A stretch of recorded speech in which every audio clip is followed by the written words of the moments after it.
only left with 13 days to have 2019 gone, today being the 18th of December 2019. My name is Michael Jordan Lukomo. Welcome to News Tonight. I'm with Muhammad Mugalu, our sign language interpreter. He'll be on your screen in just a few seconds. But to start the news, President Yoweri Museveni has received a special message from President Xi Jinping of China. Mr. Yang Jiechi, special representative of President Jinping, delivered the message to President Museveni today at State House in Entebbe. Upon receiving the message, President Museveni saluted the support the Chinese people have rendered to the African continent since the period of the Chinese Revolution that brought African leaders like Julius Nyerere and China closer. He noted that originally the problem of Africa was lack of economic development awareness. Now that they have been awakened, he added that another problem has cropped up: overproduction of mostly agricultural produce that requires a huge market. President Museveni commended China's support towards the construction of the standard gauge railway connecting Uganda and Kenya, the construction of oil reserve roads, the pipeline connecting Uganda to the Indian Ocean, and the development of the industrial parks, which he said is a very big boost and important link to the agricultural, industrial and mining sector in Uganda. Museveni was also happy to note that China is interested in trading with Uganda in some aquatic production from the Nile perch fish, which he said are on high demand on the global market. The Chinese government special representative Yang Jiechi commended the great achievements that Uganda has realized under the leadership of President Museveni.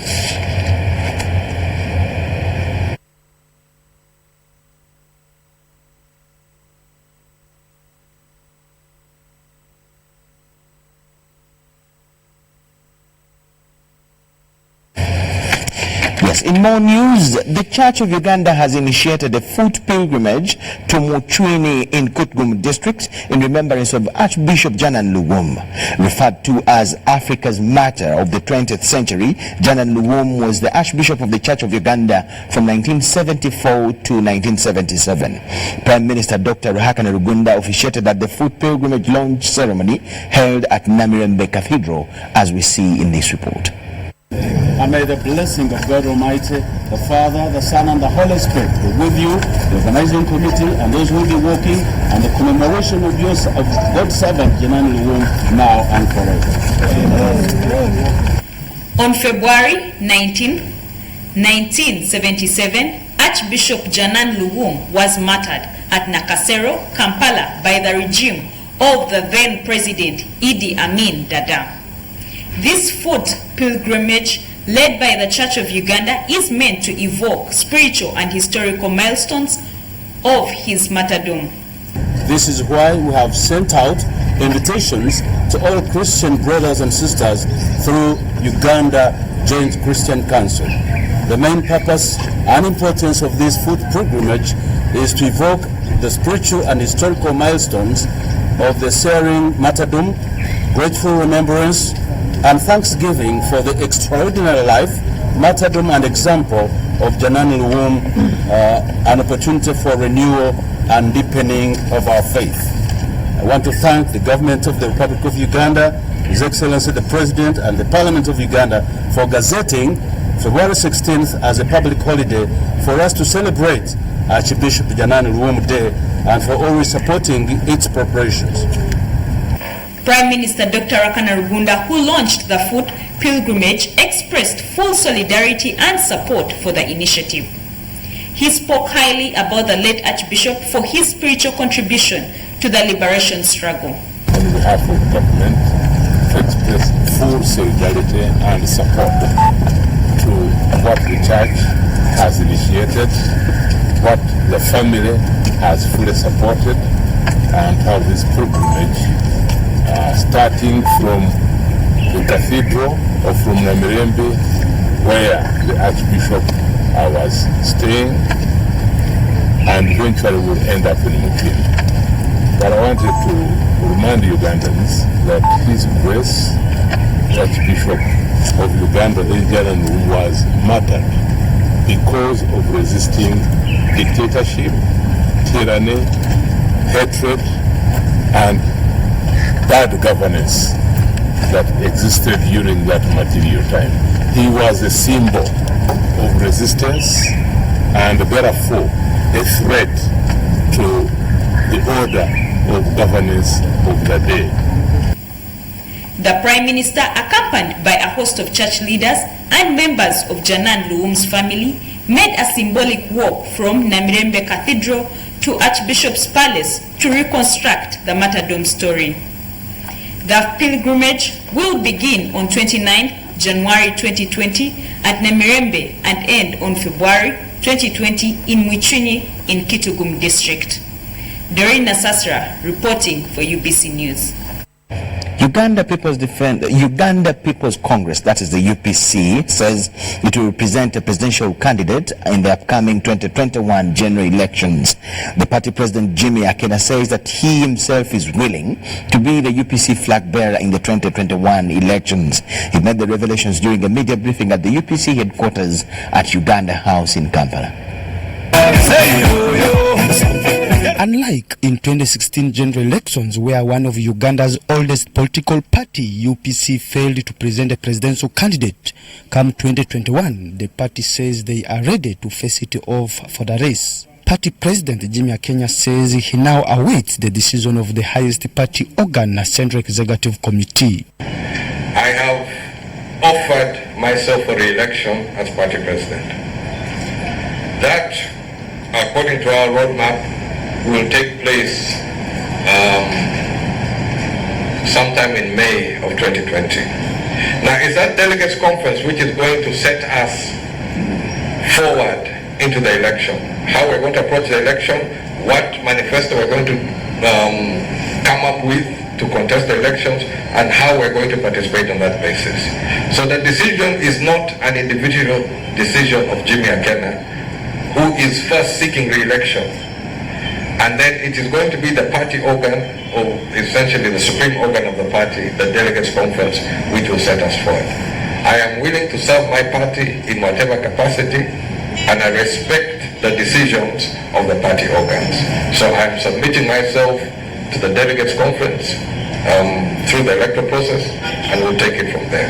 The decision by UPC president to contest in 2021 general elections now puts the idea by opposition to have a single candidate in a balance. We're open to discussions, and we've had discussions at various levels. But as I said, I am not limiting the discussions to presidential.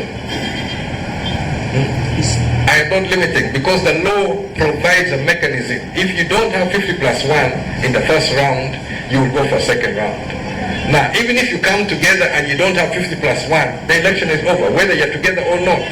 So you need to increase your own presence and your own arrangements within that issue. So my priority is UPC and UPC first.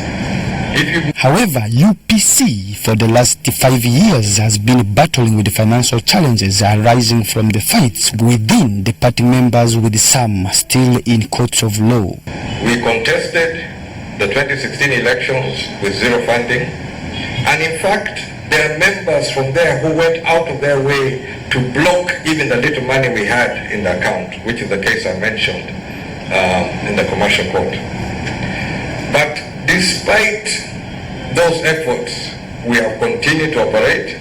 We are still fielding candidates. We are still going to participate. It is not a be-all or end-all. If they thought by denying us funds we're not going to participate in politics, they are sorely wrong. We have operated for these 5 years, almost 5 years, without a shilling. We will continue to operate with or without their support.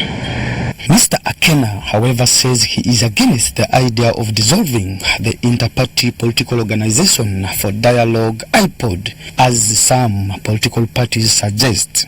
Personally, be totally against the dissolving of IPOD. IPOD has given us a platform where we are going to interact. We don't have to agree with one another, but we must recognize that the political parties are part of the institution which underpin or guarantee the democracy of this country. So whether we agree or like one another, we are part of those institutions which are necessary for democracy to thrive. And through IPOD, we are trying to create a stronger institution For UBC TV News, I am Philip Aguta. Still in the line of politics, Zake Francis, the Mitiana Municipality Member of Parliament, has gone ahead to consistently deny allegations of misconduct before the Education Committee of Parliament. Zake is said to have confronted Barnabas Nawangwe, the Makerere University Vice-Chancellor, in an unruly manner, though he says this is a diversion from important matters. Mitiana Municipality Member of Parliament has appeared before the Rules and Disciplinary Committee to help in the investigations to ascertain circumstances that led to his misconduct. The Member of Parliament in question is on the spot for allegedly using unlawful measures to relay his concerns to Barnabas Nawangwe, the Vice-Chancellor Makerere University, before the Education Committee over Makerere University strike. Zake denies confronting Makerere University Vice-Chancellor Professor Nawangwe. I was just gesturing, and even when I speak, even right now as I'm speaking, there's no way, Mr. Chair, I want to put this categorically together. I did not even point.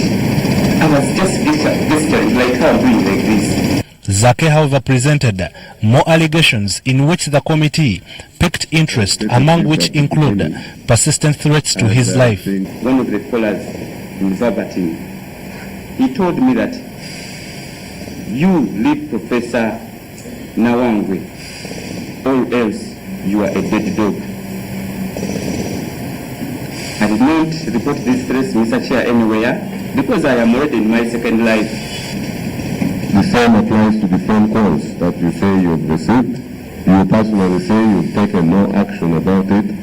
So I don't know why you want the committee to even take note of that. Nawangwe, on the other hand, had informed the Rules Committee that he felt threatened by the way the young man confronted him. According to Zake, Nawangwe's smile and what he calls indirect threats were irritatingly provocative. Work out the governance issue in Makerere University, but not to indirectly threaten me when you're smiling. Because he was just putting a sneer on his face, thinking that he's friendly enough, yet he was indirectly attacking the person of me. So I thought, I was troubled, I thought maybe there's something he wants to do to me. This is Zake's last appearance before the Rules Committee, and the committee is in the process of filing a report over the matter. Ivan Kahwa, UBC News at Parliament. The gold mine Turkish investor has refuted harassment allegations against him by artisanal miners in Busia district.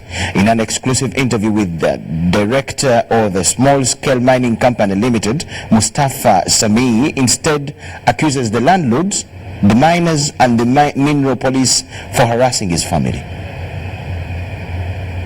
Recently, the Committee on Natural Resources and Environment and the Ministry of Energy visited Busia district following several petitions submitted by artisanal miners. The committee had gone for an oversight visit to assess the situation of artisanal miners in Eastern region. However, we were saddened to hear that there is a said investor in court who has manipulated one of the associations there, Association of Artisanal Miners. The committee also responded to complaints from artisanal miners over alleged harassment by one Mustafa Semi, a Turkish investor. We have been writing letters to the geological department complaining of our mistreatment by this Turkish national. But alas, there was no positive response. You look at Sudan, for example. You look at Tanzania. Most of us have gone for benchmarking in Tanzania. You realize that the government has a great stake for its citizens. Great. They have created a market so that these exploiters don't come in. The middlemen don't come in. However, in an exclusive interview, Mustafa Semi refuted the allegations. They're talking in TV about harassment or some other things, but they are the one harassing me, and even they want to beat my son. Actually, they beat our manager And there is case in Busia, even in Tira. Mustafa Semi, the Turkish investor, is the director of Tira Small Scale Mining Company Limited. The former Busia Resident District Commissioner Hussein Kato blamed the residents for fueling the situation. These local miners you are seeing in Tira, whatever they are doing, they are not doing it on their own. They are speculators, in fact a mafia group in the mining industry that are behind them. Artisanal miners have also continued to complain over deployment of the army that they say has sabotaged their work. Armed people, he brought in the armed people.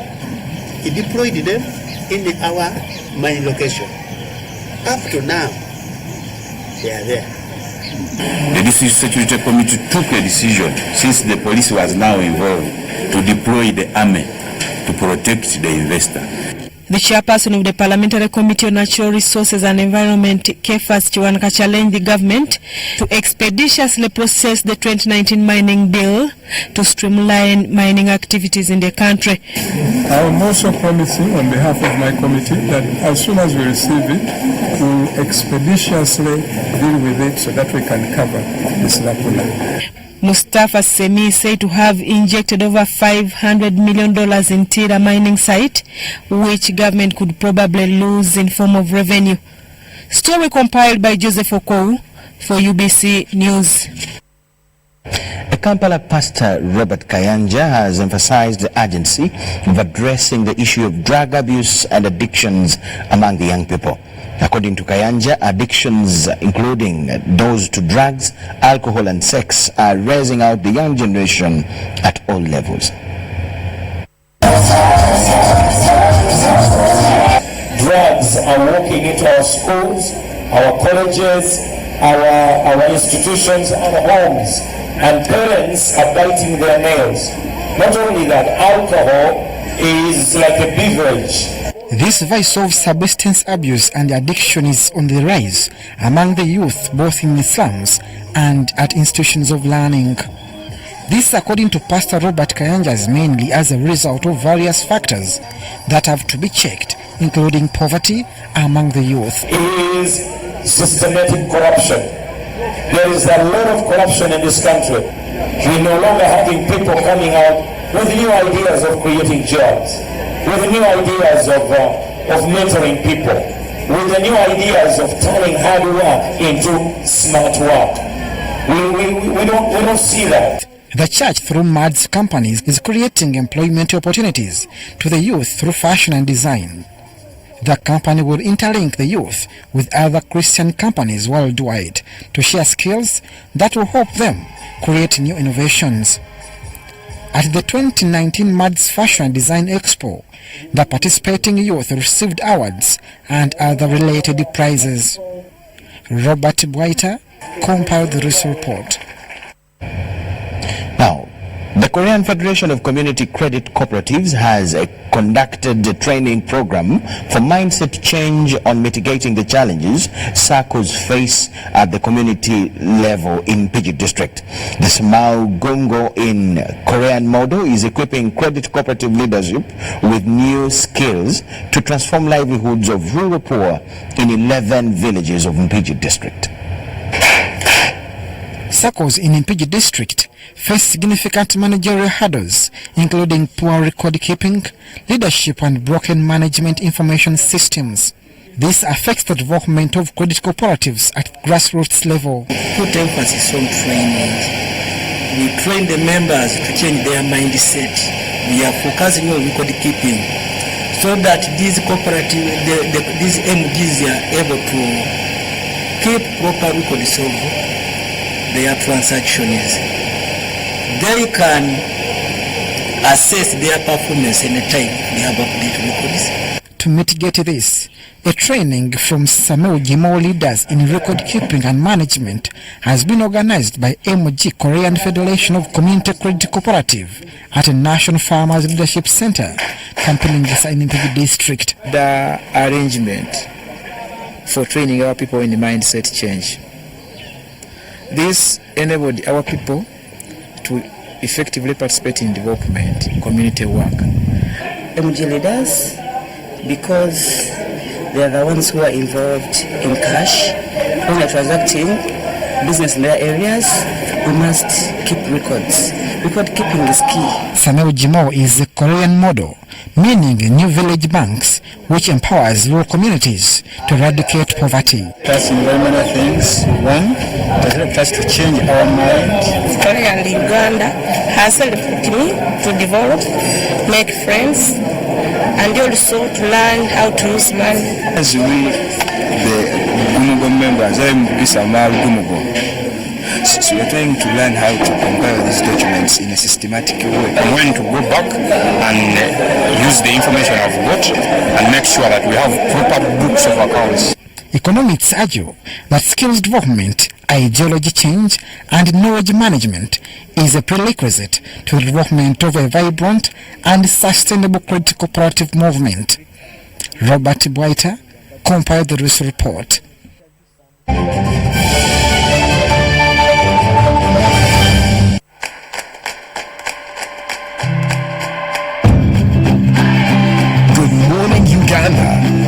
Today is a great day to make someone's day. A wonderful day to rewrite the future.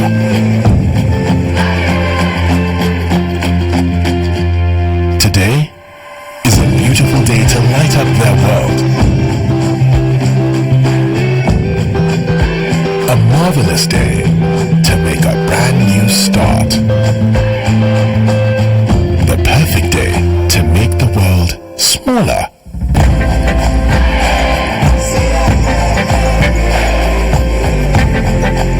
Uganda, today isn't just another day.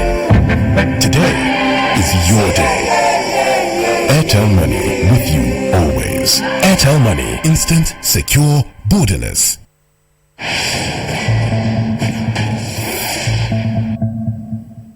Hi, I'm DJ Drogba. On average, almost 250,000 people die on the road in Africa each year. As a proud African, this breaks my heart knowing that so many deaths could have been avoided. So when you're on the road, follow these safe steps and help save lives. Remember, no person is too big or too small to avoid the effects of alcohol. Just one drink can increase the risk of a serious crash. Once it's in your blood system, the only remedy is time. Short-term remedies such as coffee, cold showers, or energy drinks don't help. If you need to travel after a drink, be responsible. Take a taxi or public transport, or just stay where you are. So when you're on the roads, follow these safe steps and help save lives. We all have a role to play in road safety. Together, let's make Africa's road safer.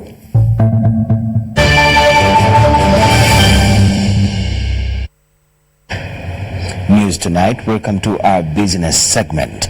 Thousands of motorists are to win prizes worth over 600 million shillings in the Shell festive season promotion. Dubbed 10 Weeks of Cheer, the promotion targets all motorists, including border riders, private motorists and truck drivers that use Shell products. The promotion kicked off on the 16th of December to February next year.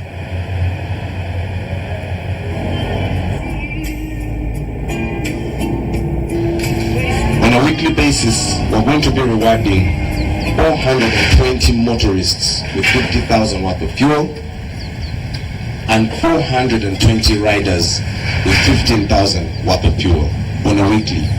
When you spread that out, it comes up to 4,200 motorists with the 50,000 worth of fuel over the 10 weeks and 4,200 riders with 15,000 worth of fuel over the 10 weeks period. But the campaign says we have over 15,000 winners. So where are the rest coming from? So the rest are coming from our on-ground engagements, where we're going to have a number of winners walking away with instant rewards. And most of these on-ground engagements are going, of course, to our taxi parks, to our rider stages, because we want to engage these particular segments as well in a much more special way.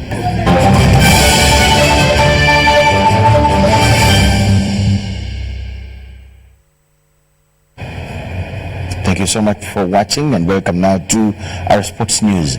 Wallace Karia is the new SECAFA president for SECAFA as a body. At the General Assembly held at Silver Springs Hotel in Kampala, the Tanzanian FA was confirmed to head the body, replacing former Sudan FA president Mutasim Gaffer. Amin Francis of South Sudan is the first vice president, while Jira Isaiah of Ethiopia is the second vice president. Eritrea and Rwanda's football heads are stakeholders as board members.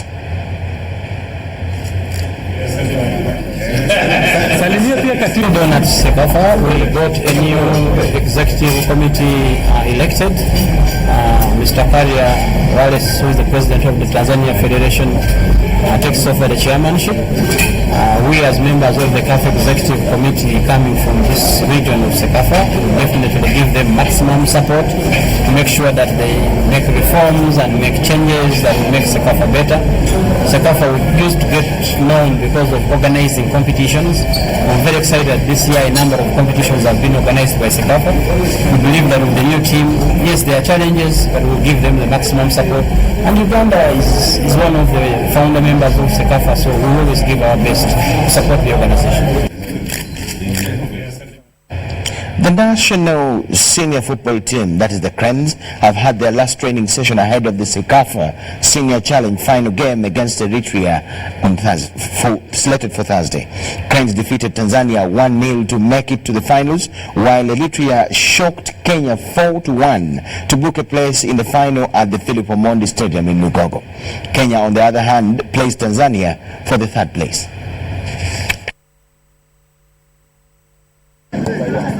In very high spirits, as you can imagine. When you qualify for a cup final, it's obviously a very positive thing, and for almost all of these boys, it's the first time playing a cup final for their country, for Uganda.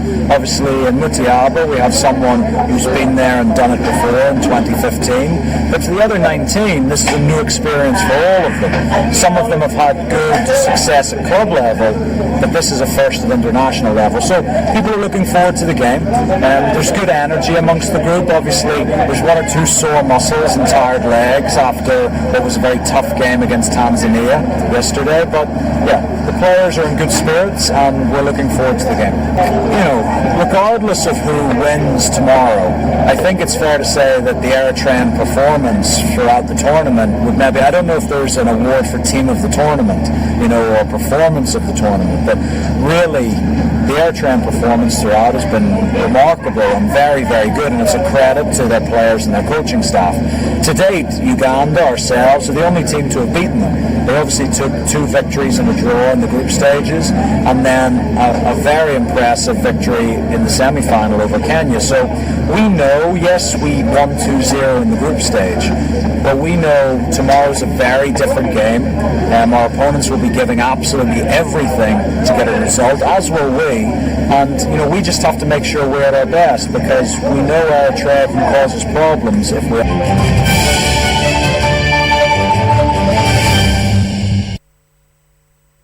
And that ends our first edition of News Tonight. We thank you so much for watching. My name is Michael Jordan Lukoma with Muhammad Mugalu and the whole team here. Wish you the best of the evening. Let's get back to you at 10. Please keep it UBC TV.